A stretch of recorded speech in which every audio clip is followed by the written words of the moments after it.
This episode is dedicated to the memory of Siobhan Galachon. She died a few days ago, quite a while after we'd recorded this episode, and the following one that you'll hear in January. So Michael and I will do a proper tribute to her for our February episode. Sorry to be the bearer of bad news if you hadn't heard. We miss you, Siobhan. Anyway, here is our surprise Christmas special. I'll hand over to Michael. Welcome to For Your Consideration Christmas Special. Yes, the proper one that we're going to be discussing, which is my wife's choice. That one's coming out either next week or the week after, depending on when we get that out. But what we're doing for you today is saying Merry Christmas, and we're spending Christmas with you. You're probably going to be driving from one end of a country to another or something like that. So we thought we'd just have a bit of a chat with you about something that we both enjoy, that wasn't planned, that we just thought, hey, let's do this, and let's do a Christmas special. So this is our Christmas special. For your consideration, Muppets Christmas Carol. I think that's all right. Yeah, I think that's great. Let's do that. Is it the Muppet Christmas Carol? I think it's one of those things where everybody refers to it as Muppet's Christmas Carol, but I think the official title is the Muppet Christmas Carol. But that's fine, because it's one of those ones where everybody refers to it in a particular way, and it doesn't really matter. Right, because okay. 1992, The Muppet Christmas Carol. Christmas Not Carol, even yeah. Muppets. Yeah. The Muppet Christmas Carol. Right, we've got it. So we've got the pedantry out of the way. Hooray! Well, we haven't, because I'm sure there's plenty more pedantry where that came from. You said that we both like this film, and that's very true. Yes. But you suggested it, so we said, should we do something for Christmas? And we were like, yeah, we should. What should we do? And then we got here, yeah. And I was thinking about this last night as I was watching it. So I was 8 when it came out, and you were 20. So we probably have different experiences of first watching. So Michael, what is your history with Muppet Christmas Carol, and why did you choose for us to talk about it today? Right, okay. So I have a very distinct memory of seeing this in Newcastle at the cinema in Odeon 4. Now, there was 4 screens at the Odeon. There was the massive screen, Odeon 1, which you would see Terminator 2 and Highlander 2, and and some good films. And you would see that in Odeon 1. Odeon 2 and 3 were medium-sized screens, and they were directly underneath Odeon 1. And then Odeon 4 was to one side, and some people these days would say it was the same size as, watching something in your living room with a massive TV. It wasn't quite that small, but it was the smaller of all of them. Right. Okay, now across the road was the Tyneside Cinema, and that's your art house cinema. That had 2 screens. But Odeon 4 was the smallest of the 4, but when I saw it, I have no knowledge of who I went with. I have no other feelings. I know we sat at the front and to the right, because I have the very distinct visual memory of being there. I know I loved it. I know I was about 20, so there's a specific set of people I could have gone with, but I can't tell you if I did go with any of them at all. I just remember the movie, and it was brilliant. I loved it, because being a child of the 70s, I grew up with the Muppets on TV. Being a kid from the UK and also from Tyne Tees area, we didn't get Sesame Street. We got Sesame Street at the later than that. I was sort of in my 20s-ish, but that was sort of on Channel 4, so that doesn't really count. So we didn't get Sesame Street. We just had pure Muppets. My personal favourite of the Muppetness is Fraggle Rock. Absolutely love Fraggle Rock. That's my favourite of them. But me and my wife, we bonded over Muppets, and we're just a big fan. We've got the complete set on DVD. I'll watch practically any Muppet-based project, and also I bloody love puppets. You give me a puppet, and you've lost me for like a whole day. I'll just make them come to life. One of my old my old teachers at drama college actually encouraged me to leave drama college, and just said, look, I've got some connections if you're interested, who are just professional puppeteers in Europe. Do you want me to make some contacts? And obviously, being a spineless idiot, I said no. But it is one of those alternative universe me's out there, because I just love bringing them to life. I love doing the voices. I like the whole thing. And so that's where I am with the film. My love of Henson's brilliant, but this is time for a shit fact. Okay, so I'm doing my A-level art, and we've got the radio on, and 1 week it comes on the radio, on the news, that David Rappaport, the tiny guy out of Time Bandits, he'd killed himself. That's during A-level art first part of the exam. A-level art second part of the exam, the death of Jim Henson's announced. Oh, God. And I stand there in the middle of my art exam going, well, I'm just wasting my time here because I'll never get to work for him now. And I just stood there in my A-level art exam going, oh, an absolute waste of time all this is then. What a moment to find that out. Yeah, that's it's huge for me, that. So, and obviously... Because most people can kind of say where they were when they heard that Kennedy had been shot. Yeah. Or for my generation, where they were when Princess Diana died. Yeah. But you know precisely where you were when Jim Henson died. Wow. That's... When I found out, yeah. Yeah, when you found out, yeah. Yeah, so Okay. those two deaths are like really etched into my head. Yeah. The memory might be cheating, but I really don't think it did. So anyway, my absolute love of Jim, and there's a documentary on Disney Plus, where it's Jim and it's Frank Oz as well. I just love Frank's work. He's a brilliant director, and he should have made more films. He really should have, because everything he made has got heart. It's just great. Anyway, so love the Muppets. This is the very first one made after Jim's death. Yeah. So it's the new Kermit voice, which is the closest, I think, to Jim's voice that we've had since he died.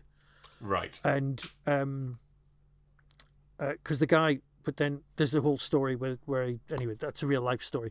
We're talking about Muppets Christmas Carol now, so that's my love of it. And then, of course, I bought it on VHS like the day it came out, because it was just brilliant. It's got Michael Caine in it. Oh my God, how good's Michael Caine? Right? Yeah. Sorry, there's a whole emotional wave of things. So yeah, loved the movie. I absolutely loved it. I preferred it to another film that was out around the same time that again was a VHS, and it became the Christmas staple, which is Scrooged. They're the two big sort of mid-80s, retellings of the Christmas Carol. And so yeah, there you go. That's it. I'm sure I'll talk more when we come to it. So how did you come across this? I'm pretty certain I watched it at school, so I definitely didn't go to see it in the cinema, because we didn't really go to the cinema as a family when I was a kid. The thing that really got me into going to the cinema regularly was the Star Wars special editions in '97. So that's that, because obviously I wanted to go and see those in the cinema. So I would have been about 13, and then that sort of kick-started me independently going to the cinema to watch stuff. So obviously this was before that, and I don't remember whether it was primary school or secondary school. Might have been early secondary school, might have been late primary school.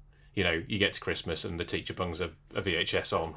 Oh yeah, it's tradition. And I had forgotten this until we were watching it last night. That it's the first film that made me cry. Oh right. And we will specific talk. Bit. Oh yeah, I'm sure we'll get around to that. No. I mean, I'll tell you what it is, but we'll talk more about me crying in films next time I pick one. Because I'm picking it after Breakfast Club next time. I'm picking a film that made me cry, and we can talk about me and crying at films. No, it's the bit where the camera moves over the table and you see Tiny Tim's crutch. Ah, yeah. And I remember sitting there, in the midst of my fellow classmates. I kept it together enough that I wasn't wailing, but I was very, very overcome, and it was one of these things that I was like, I have to kind of bottle this up slightly because I'm in a class. You were aware full of the story, though. Were you aware of Christmas Carol? So this is the thing. I think so. I didn't. Well, I've never actually read it. I have heard Mitch Benn's audiobook version that he did 10, 15 years ago. Oh, I've not. He released it as a podcast, I think, and he really loves it. So that's my only experience of the Dickens text. But I think I'd seen the Alistair Sim version prior. I think that was one of You those boy, things what meme is this? Yeah, so I think that version had come on telly. So I think I knew the story before watching this. But I guess this is the version that looms large in my memory, and it's the one that I've watched multiple times. That makes sense. And in terms of, I guess we should, being the UFO cast, we should talk about the fact that the reason the Muppet Show got made was because Lou Grade had obviously financed all of the Jerry Anderson shows, and when nobody in the States would touch Jim Henson's idea, well, I think the pilot got made in the States, didn't it? But no network in the States was going to run with it, and Lou Grade was like, "You can come over to the UK and make it." So. But in terms of like because obviously, like you say, you had the Muppets. Your Muppet Show was on when you were a kid, and it had been and gone by the time I don't know. I mean, are you? How Muppet au fait are you? Well, so I was thinking about this, and I aside from this one, I haven't watched that much in terms of Muppet movies. That's very interesting. But equally, I feel that they were an ever present thing. Okay, so here's the fact that I must have seen the odd bit of today. Sesame Street as well. Yeah. But if I think about puppets, it was really Sooty. That was what I grew up. That's what I grew up with. Which obviously had been going for years and years and years. By the time I was watching it, you're missing out a really obvious bit of puppetry that you're very into that you've not listed. Well, I know I've just mentioned Thunderbirds and all that kind of. Okay, yeah, that makes stuff. sense. Because yes, as I say, Lou Grade kind of funded that. But it to me, it's a very different thing. You know, Super Mario Nation was trying to create a world in a particular way, and the Muppets are very kind of deliberately, here's some Muppets, here's some humans. This is, it's a very weird world that, depending on how you treat it, depends on how well it works. And obviously Michael Caine famously is like, I'm going to treat this as if they're not Muppets. I'm going to treat this as if I'm just acting opposite people, and that's why this works. Do you know why he's in it though? Because they cast him in it. No. He only said yes because his friend had just made Roger Rabbit. Bob Hoskins apparently had loads of fun making Who Framed Roger Rabbit. Yeah. And he went, Michael, you'll just have fun doing this. And if Bob hadn't have said that, Michael Caine would have gone like, no, it's just ridiculous. Because at the time, Michael Caine wasn't. He'd made, there was some falls and rises in his career, and he was always Michael Caine. He was always like beloved of the greatest of movie. I'm not an actor. I'm a movie star. Yeah. But he saw his career as kind of going, I'll just do that. Mm-hmm. But because he's chosen this role, that means so much to us. Yeah. And he's chosen other roles that are basically incredible, but he's not in it a lot. And I'm thinking like your Batmans and the Prestige and stuff like that. And I know they're both Nolan films, but it's like you just go, actually, you've stolen the entire movie now. Yes. I mean, obviously, he's Nolan's muse, isn't he? I mean, he's in Interstellar as well, but I mean, I guess here's the other thing. Like, obviously, for me, this was my introduction to Michael Caine. I had no idea who he was prior to watching this. It's a nice starting spot. So watching it for the first time, like this was just Scrooge for me. Not Jaws 4. And to be honest, the only other thing that he is to me, really, outside of this and the Nolan films, is Charlie Croker in The Italian Job.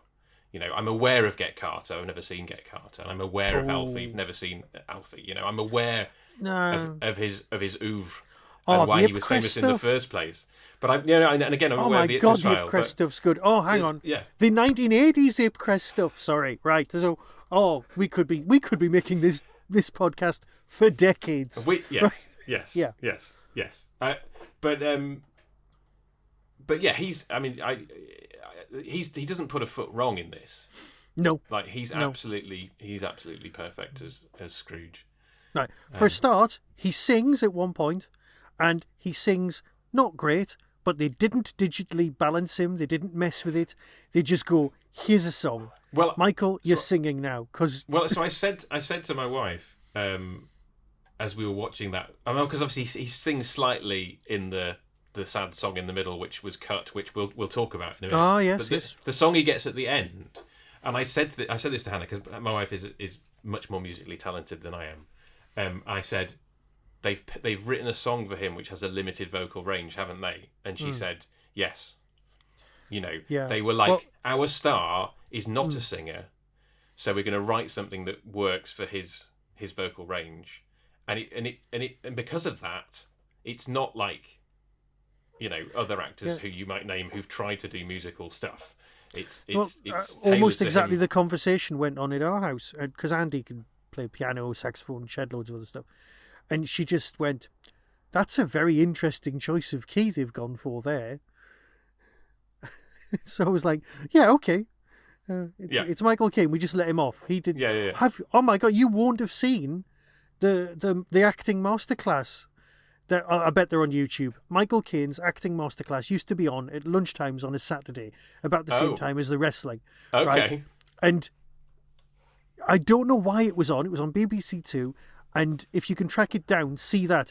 There's an episode where he talks about how to play drunk in like Educating Rita or in other things that he's done. Right. And he's brilliant. Like, you don't need anybody else teaching you how to act if Michael Caine's masterclass is in your I feel I've quiver. seen a clip of him teaching something. It was about it was notoriously movie making, the mick was notoriously taken out of it by Right. a lot of other people. But yeah, Right. this thing's well worth tracking down. So Michael Caine, absolutely international movie star, but he's a man of his time, and I don't know what else he was making around this time. I think he'd made Water for Handmade Films.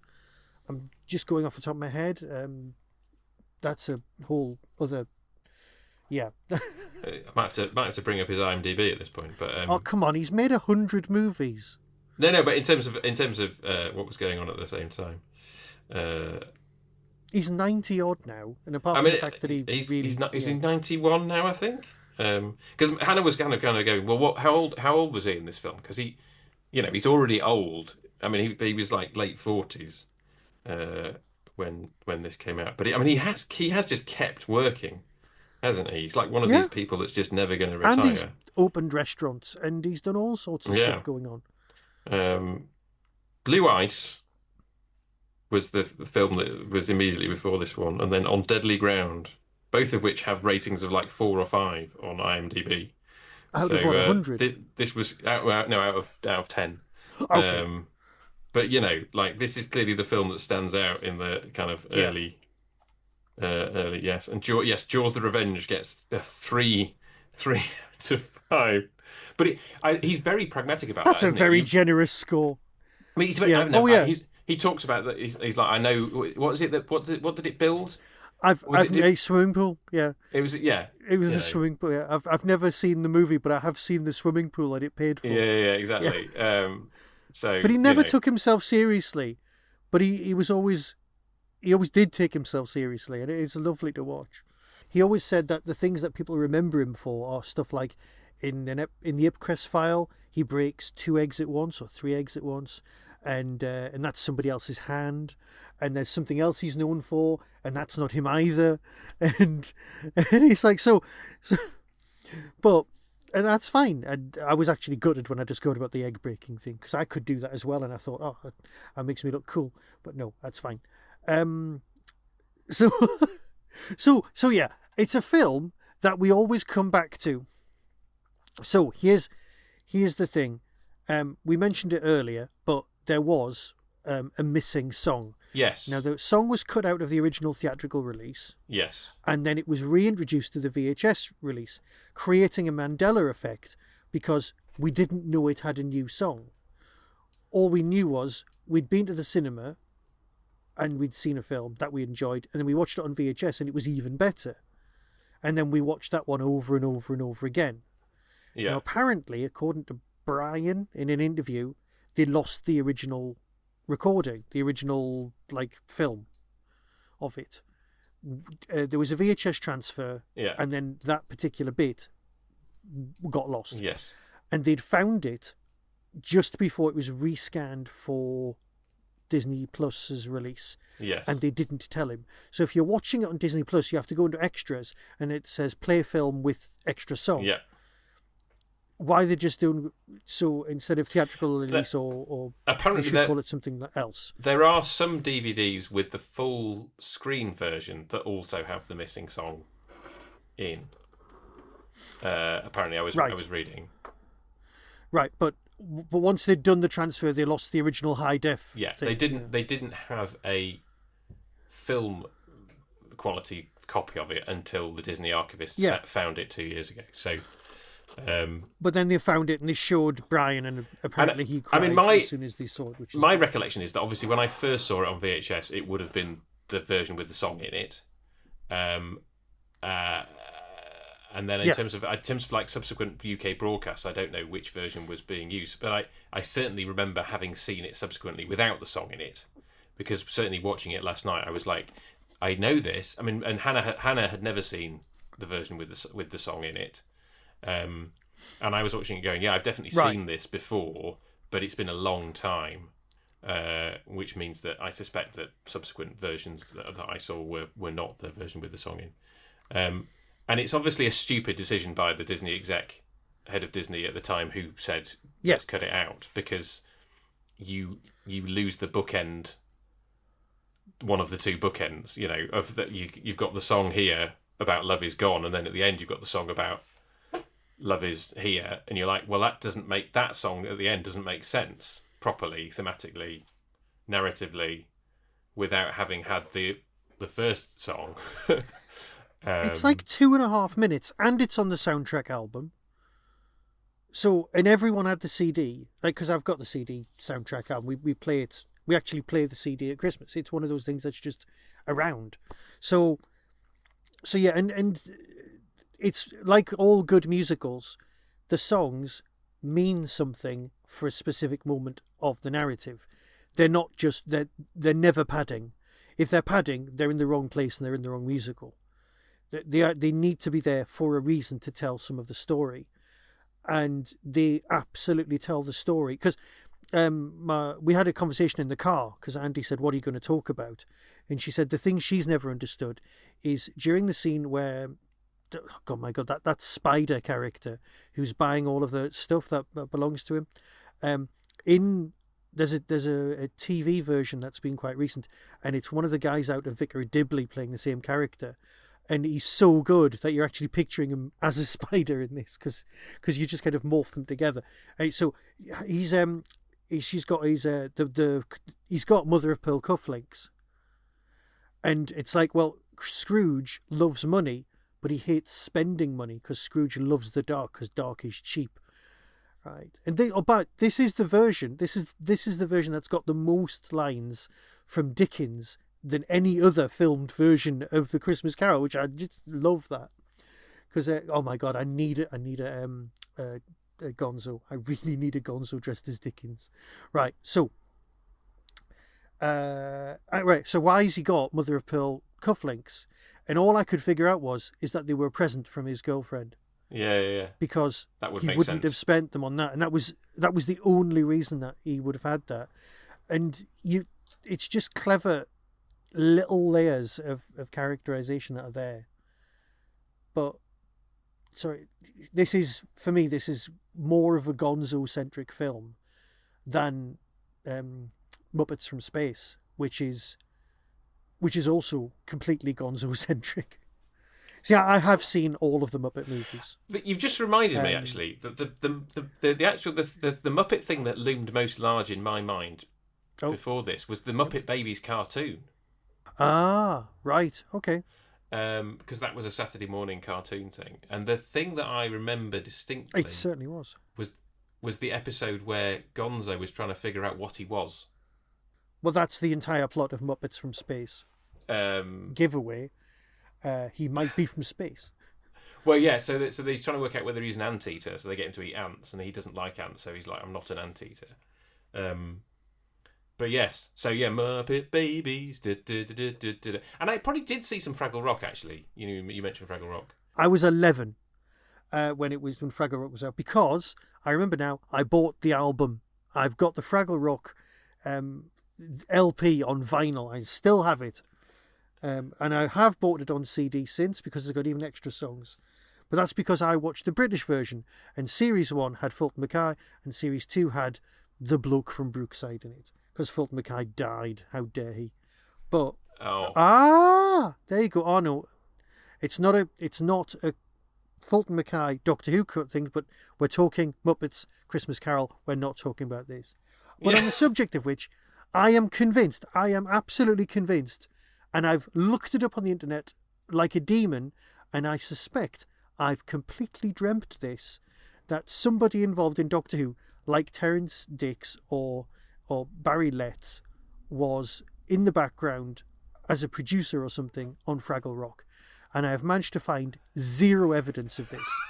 Right? I've done a massive deep dive on the internet, but I'm convinced that there was someone who had a conversation, possibly at Hooverville, on stage, and they were talking about Fraggle Rock, and I was deeply impressed. And everyone else was like, "Oh yeah, we didn't know this," and I can't remember who it was. And I've done the research, and it's like, who was the producer on this? And I'm even convinced it was Jerry Davis, who was dead. But he couldn't have done it. But I'm like, no, seriously, it's in there, and I just can't get it out. And the internet has totally let me down, because every time you look up who's the producer of Fraggle Rock, it just keeps coming up as Jim Henson and some other bloke, and you're like, no, there's a Doctor Who connection in here. There is. But that's and Sprocket from Fraggle Rock is in this. I'm not much of a one for Christmas movies, in general, but this is like the Christmas movie that I guess it's one that I must have watched with my family a few times, more so than kind of anything else. I remember the Santa Claus. Do you remember that one? That was the one with Dudley Moore as the elf. Santa Claus the movie. Santa Claus the movie. Sorry, yes, okay. Because the Santa Claus is Tim Allen. Okay. That's Santa Claus with an E. All right. Santa Claus the movie, I guess, was yes, and then Home Alone, I suppose. Because that's got John Lithgow, and Mrs. Claus is played by Hyacinth Bouquet's sister. That makes a lot of sense. Yeah. Yes. But yes, Home Alone as well. I guess we watched now and again. You see, we never did Home Alone. There just aren't many Christmas movies that loom large in my mind. But this one definitely was kind of okay. Did you do It's a Wonderful Life? Because that was big in our house at Christmas. I have seen It's a Wonderful Life once. Interesting. And you're probably gonna. Were you made to watch it at university? No, I watched it in my Love Film days. So when I had Love Film and was regularly watching movies through the post, and the version that it was just one of those films I was like, I've never seen this, I should put it on the list. And the version that I got sent was the colorized version. So I've seen it in color. Hey, that's not your fault. No, it's not my fault. That's all right. It's not your fault.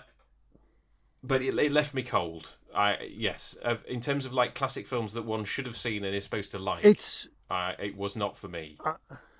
I've seen 5 minutes of the colorized version, and it was right at the beginning of the colorizing process.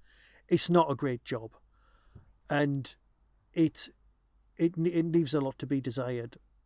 But because the black and white one, a really decent print, and the one the BBC show at Christmas is a very good print, and that it is great. I think I share a lot. I watched it with my dad. He said it's very slow. Watch it, you'll really enjoy it. And I had that nice warning of it is slow. Bear with me. So it is, and that made sense. And I loved it. It's a long time since I've seen it, and so I don't remember what it was about it that didn't mesh. I'm not sure that the fact that I was watching a colorized DVD was a big factor. No. Although I have thoughts about upcoming Doctor Who colorizations that are not charitable. And they're not surprising, though, really, are they? Though, I suppose this is going on Christmas Day, so everybody who's listening to this will have had a chance to watch the War Games in colour. in its 90-minute cut down version. The only thing about that I'm excited about is the butchered version. Is that where you're going? yeah, well, yeah. The only thing about it that I'm excited about is the bit of HD footage that they've recovered from the editor bloke that RFS interviewed. That's the only thing about it that I'm excited about is seeing a bit of it in HD. But you said there's a Muppet version of It's a Wonderful Life, right? Oh, right. Okay, so everyone in the world absolutely loves, hey, Muppet's Christmas Carol. It's one of the best Muppet movies. It's also one of the best Christmas movies. And yeah, you're right. However, there is a Muppet Christmas film that I prefer to this. And it's called A Very Muppety Christmas. Right? Now, it's not on Disney Plus. Disney Plus own the rights. They've got all of the Muppet stuff, the obscure 70s films that is like you want to see Basil Fawlty, Meet the Muppets, they're there. Right? It's all there. Okay. I've seen that clip. I've not seen the rest of the film, but I've seen that clip. The one thing they don't show is this, because I think it was paid for by a different company, HBO or somebody. I don't know who it was, but but Channel 5 always show it every Christmas. And I came across it about 5 years ago, and it was like, Christmas night, hang on, there's a Muppet film I've not seen. How's that? And it was made for TV, but I have managed to track it down on Blu-ray in high def.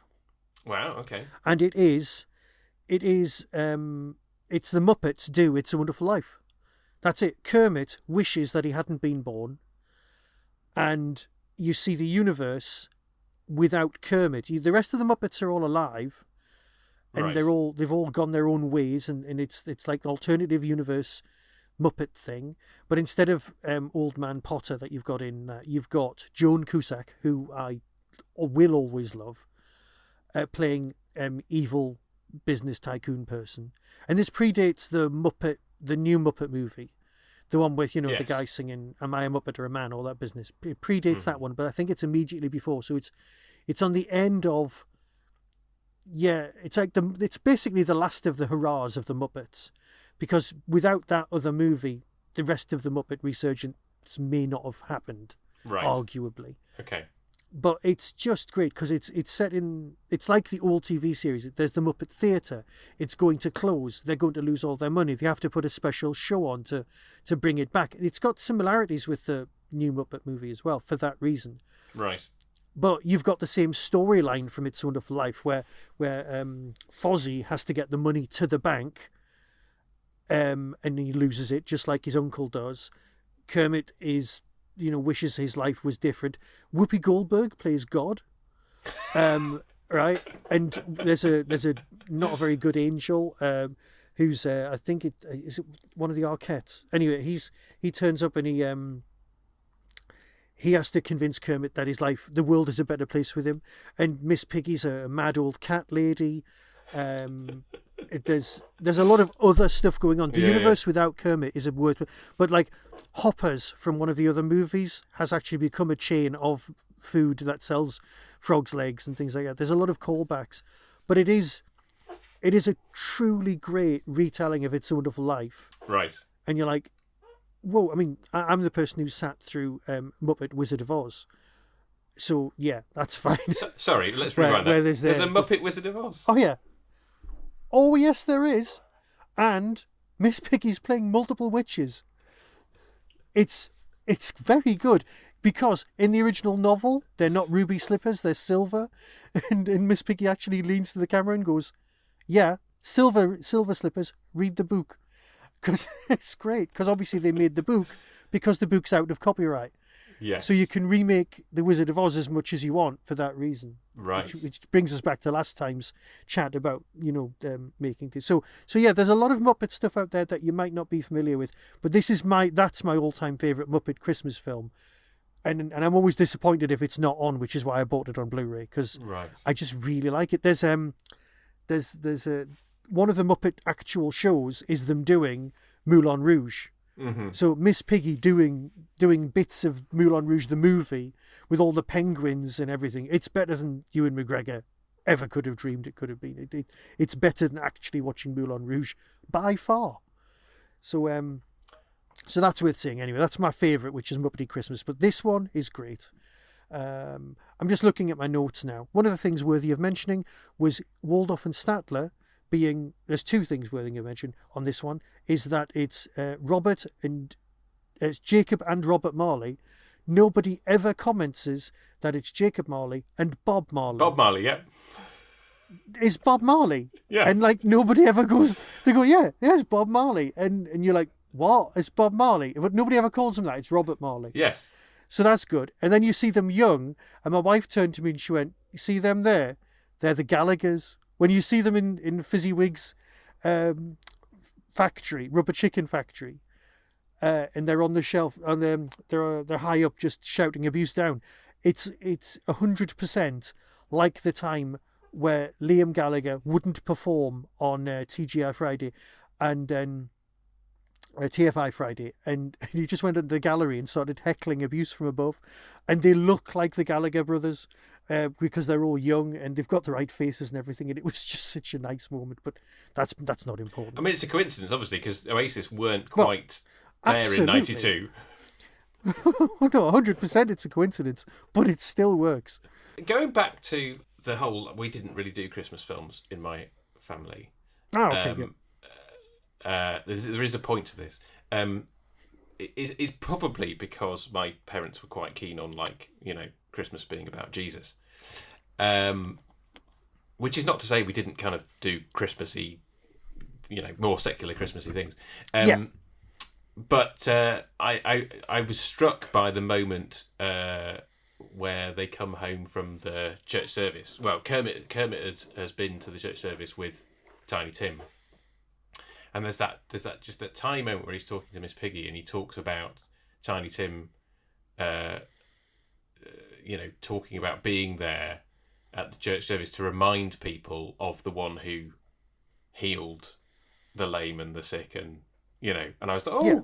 It's just, and I don't know whether that's originally, because I haven't, as I've only read the novel, heard the novel once. I don't know whether that's from the original Dickens text or not. Just that kind of tiny, and obviously Jesus isn't even name checked, but it's just a kind of reference to, yeah, you know, church and it's just a really sweet. I mean, he's just a very sweet character, isn't he, Tiny Tim? Which is why you're absolutely devastated when he dies in the potential future. Which, that's the other thing to talk about. Is A Christmas Carol a time travel story? Well, yeah. For a couple of things. Yes, it is a time travel story, because before H.G. Wells, there were other time travel stories, but they were all done using some sort of spirit or magic thing. It's why the Time Machine is the first one to use an actual machine to travel through time. Yes. Right. But there's not a huge... Time-wise, it's still the Victorian era, and I know the Victorian era lasted bloody ages. Yeah. But you've got that. So my money's yes, it's a time travel story in the sense that A, you can change the future, so you've got that going on, and you've also got, you can visit the past, but you can't change it. Yeah. Arguably, because I know they're just shadows, but yes, that makes sense. So, and he's not able to. Yes. He's not able to interact with. Not with the past, no. So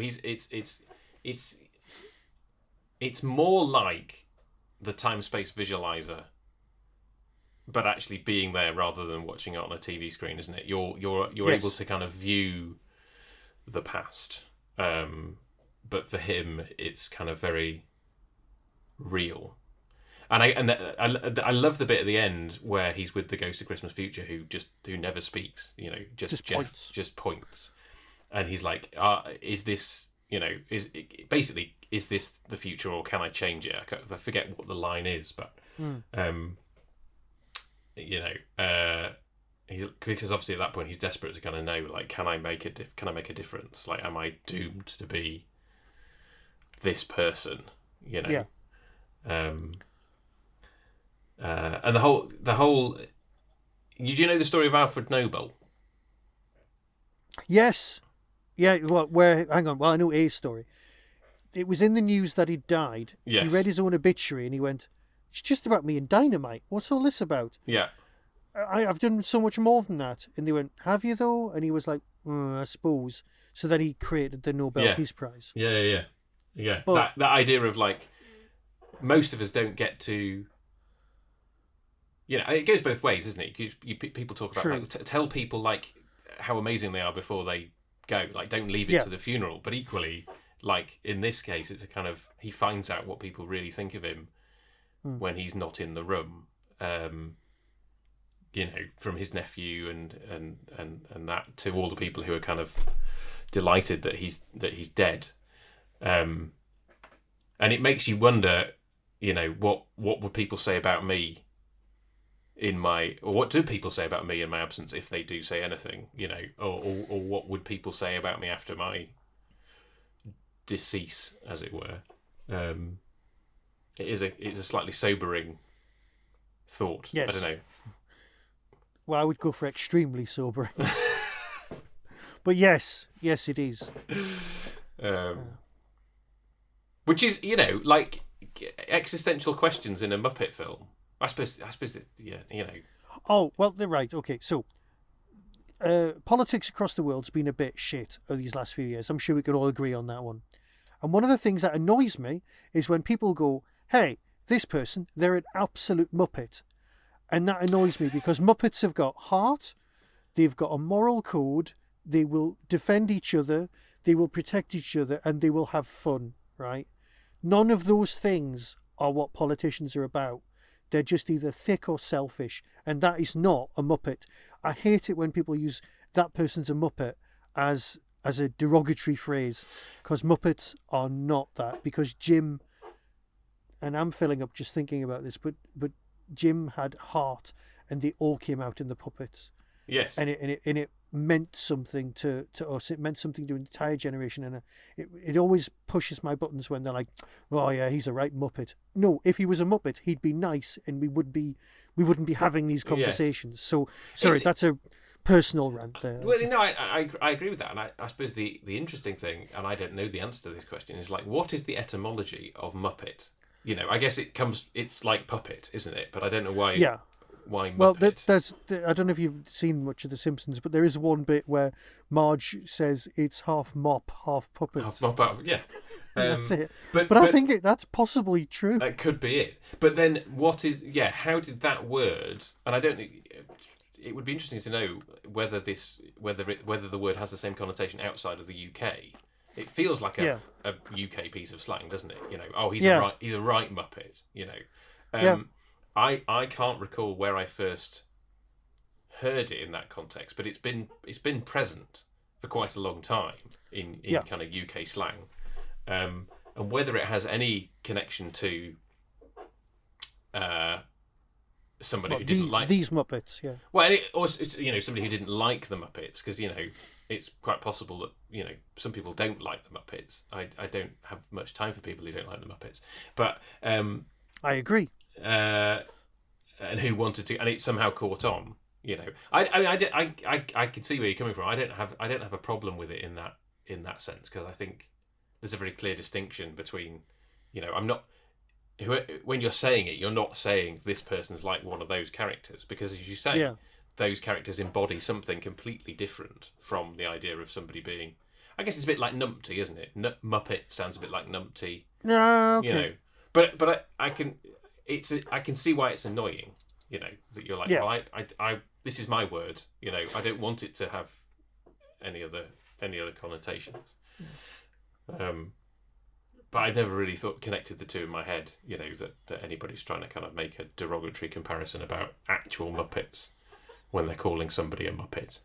Yeah. But yeah. Well, there's a specific MP who never spends any time in Clacton, who people often call a Muppet, and I'm always annoyed. It was like, no, you would never have got like a Hitler Muppet, or you know what I mean. You would never have got. I mean, I feel that the word Muppet derogatorily has a sort of connotation of incompetence. And you could never accuse him of being incompetent. I think he's manipulative. He's just he knows what he's doing, and he's sadly quite good at it for his audience. Well, let's not give him any more time. No, no more headroom. No, it's Cos- Christmas Day. Costume, right? The other thing. Okay. My wife came across a thing from somebody who does costume. Apparently, the costumes are really accurate. What, for Victorian Like period, they're really period accurate for kind of but they're Muppet sized and everything. So it's another way in which they kind of production wise, it's a really good production.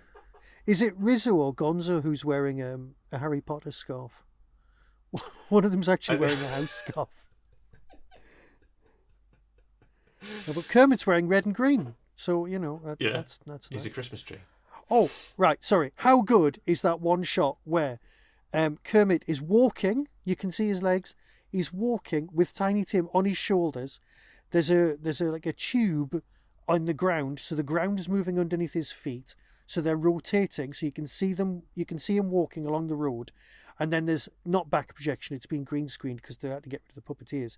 But then they've got a slow pull out of the background, so the background's moving, the foreground's moving, and the puppets are all moving, and he's walking, all in one shot.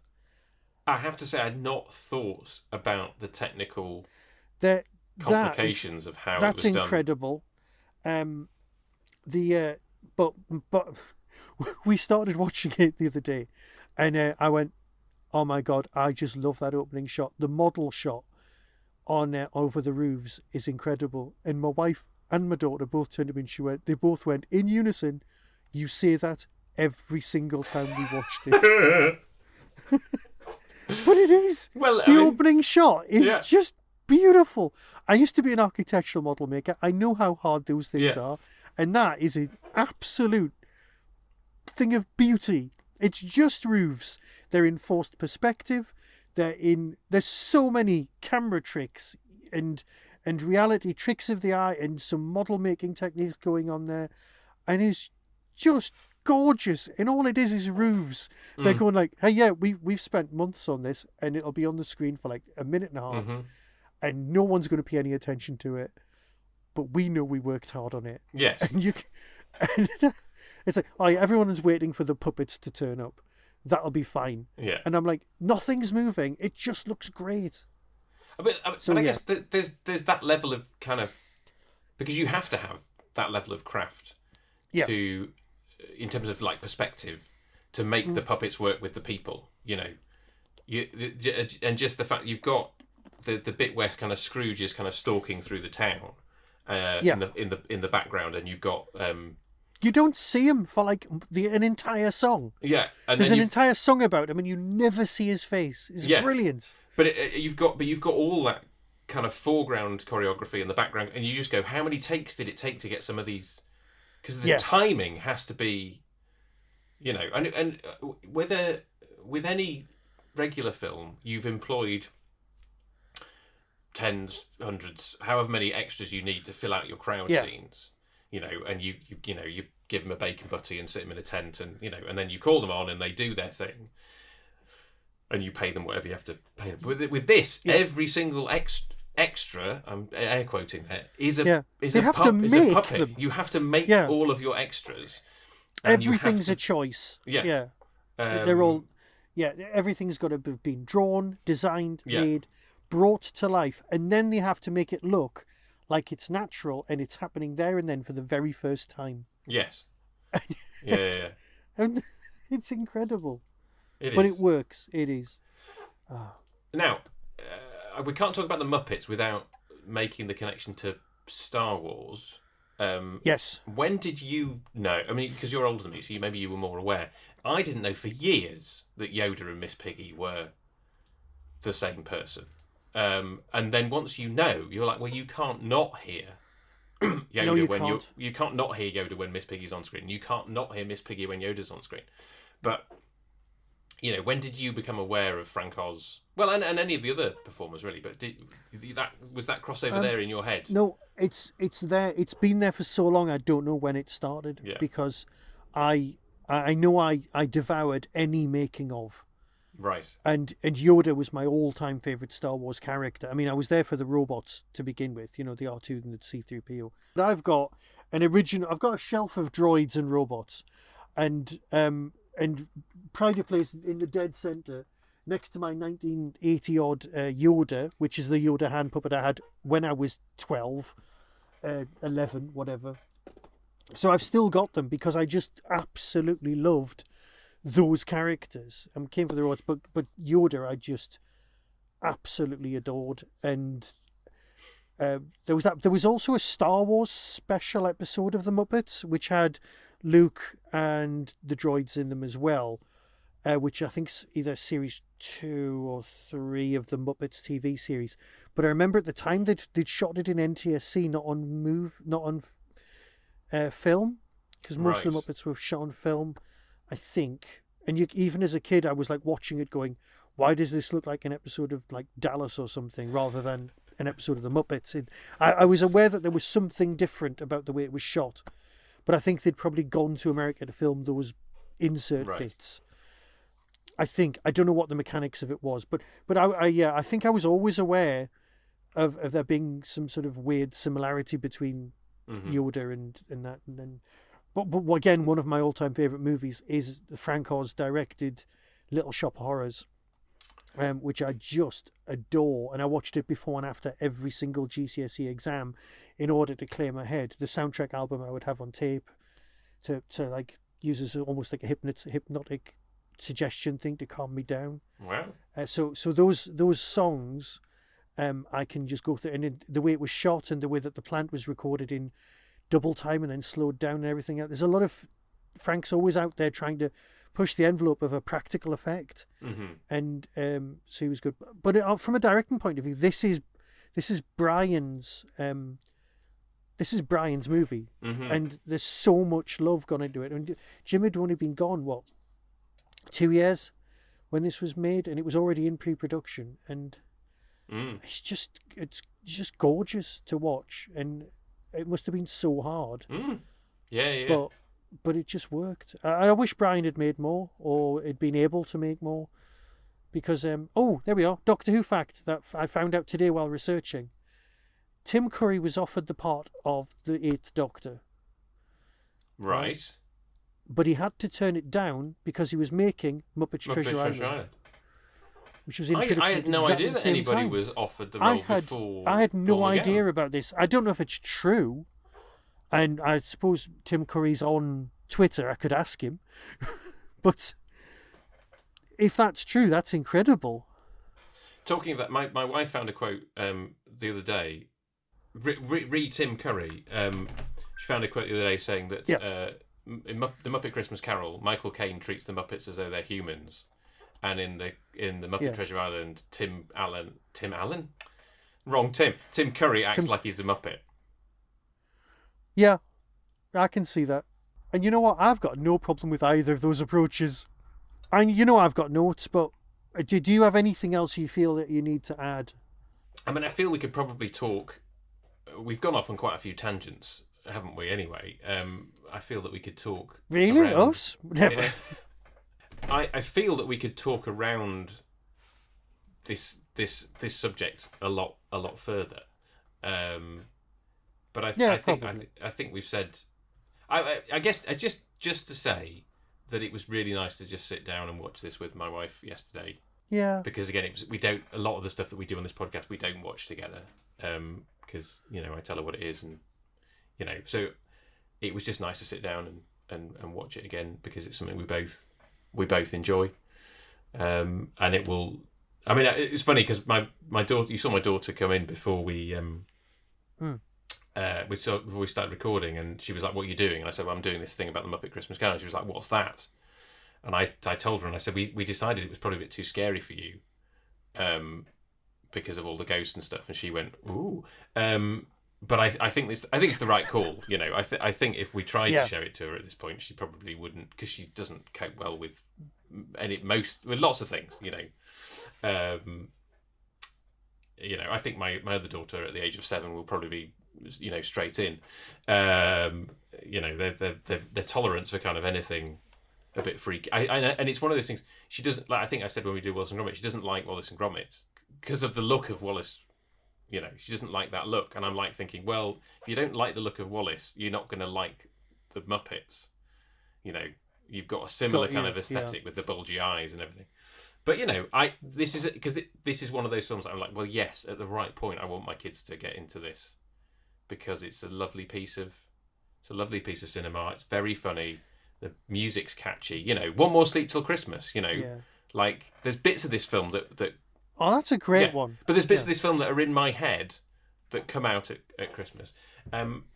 Well, yeah. I mean, Tiny Tim, who did not die, is like a. You can have that. How many films have you watched, and you've thought, and that's just popped into your head when a character's turned up?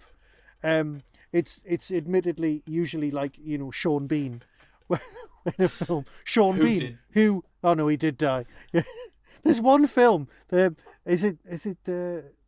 is one movie where you think Sean Bean's been killed off, and then he turns up 10 minutes before the end. And I actually think I turned to someone and went, Sean Bean, who did not die. Well, because you were like, obviously, GoldenEye is the prime example of that. In that you think he's dead at the beginning, and then he turns up. And then spoilers. I mean, I don't think we do spoilers. Ronin, right? Yeah. Have you ever seen Ronin? What the isn't that Hawkeye? And he's like we're thinking. No, it's Robert De Niro. Oh no, Robert De Niro, and he basically gets this crew together to do this thing. You don't really. It's one of those things you don't really know what's going on until near the end. But basically, one of the people they get as part of the crew is Sean Bean, who is hopelessly out of his depth. And you're like, well, he's short. A, it's Sean Bean, and B, the character is stupidly inept. He's going to die, and then he doesn't. And they just pay him off. He's like, well, you failed, so we're going to pay you off. Don't, off you go. And he survives. And you're just like, wow, it's a Sean Bean film where he ought to get killed off, but doesn't. So, anyway. Right. So, yeah, there's a lot of lines in this that do just permeate you. They just get into your head and they hang around. And Yeah. Do you have you exhausted your notes? Or are we on to spot the Doctor Who actor? Yes, and I realised on my way to the shed tonight that we'd both missed the really obvious one. Ones plural, which I'll come back with at the end, and you'll go, oh yeah, of course, that doesn't count. But, because you found one. Well, well, technically... it's the technically guy correct, the best form of correct. Yes, so the guy who plays the oldest of the young Scrooges. Yeah. So the sort of like the one who should be getting married to Belle. Yeah. He apparently has done a bunch of Big Finish audios because some bright spark has decided to put all of Big Finish on IMDb. So you're kind of scrolling through people's like, what have they been on telly? And it's like the Fourth Doctor Adventures. And I was like, this is the wrong forum for putting Big Finish. But hey, you've done it now, so at least we can kind of know that loads of people have been in Big. So there's lots of people that have done Big Finish that haven't done TV Doctor Who. But as far as I was aware, I mean, because obviously most of the characters are puppets, there's not really much room for, unless there are creature performers in this who've done creature work in Doctor Who, but you wouldn't know. No. So I couldn't find an obvious crossover, but you think you have. Miss Piggy, Kermit, and at least two others have performed with David Tennant in costume from the Muppets Live at the O2. Ah. And right. Peter Davison on the other night. And Peter Davison, yes. Okay, I have seen a clip of that. Yeah. Okay. And that's it. That's what occurred to me when I was coming to the shed tonight. I was like, other way around. Doctor Who was in their show. Yes. Yes. Okay. Live on stage, so it's tangential, but it's two doctors. Yes. That makes sense. I was then kind of going down that road of like, has the Muppets ever kind of appeared in the background, within the world of Doctor Who? And I was like, it's very unlikely. Obviously we've had like EastEnders. You've had. I couldn't find, because I've got a giant book of Muppet history, and there's one double page spread of every single guest star in an episode of the Muppet Show. And I was thinking, did Tom ever do it? Because it would have been ideal time for Tom to have been the special guest. Yes. And it was like, that would have been so good. But he didn't. But I couldn't see anything. Yeah. Okay. And I'm sure it would have come up in the research. Especially when I was trying to find, was Barry Letts a Fraggle Rock producer? I'm sure that level of research would have come up. I genuinely expect a text message, not a text message, a tweet or something, or an email from a Radio Free Scorer to go, well, actually, I think you'll find. But my knowledge is nowhere near as up to everyone else's standards. Yeah. Well, if it was a Hooverville interview, if it's long enough ago, there may be record of, because early Hoovervilles were filmed and released on DVD, so there might actually be but to be evidence fair, out there. I think I honestly just dreamt it. You think you dreamt it? I think I dreamt it. The memory cheated in the most extreme way possible. Right, so Cool. Anyway, I think we just need to tell everyone Merry Christmas, really. Well, yeah, we do. Well, I reiterate, as you said at the beginning, that our Breakfast Club episode, our next regular episode, will be out first Monday of the new year. We haven't recorded that yet. Nope. We're planning to record that in the next few weeks between recording this and Christmas, which is when you're listening to this. The DVD that you sent me has arrived, so I'm ready to watch it. So we will be in your ears again very soon, sooner than you might. We'll be in your ears when you expected us to be in your ears. This is the unexpected one. Now I'm just rambling. So I will wish you a very, very Merry Christmas. I hope you are having a good day with your family, or a good festive period if you have saved this for after Christmas Day. There's no reason you should actually listen to us when it goes out. Don't listen to this on Christmas Day. It's a bit late now. You've probably listened to it all the way through. Well, if you're hearing Michael telling you not to listen to it now, it is a bit late. Merry Festivus, yes. Merry. And a Happy New Year and all that jazz. And I'm going to stop waffling and hand you over to Michael. Okay. Well, in that case, be seeing you.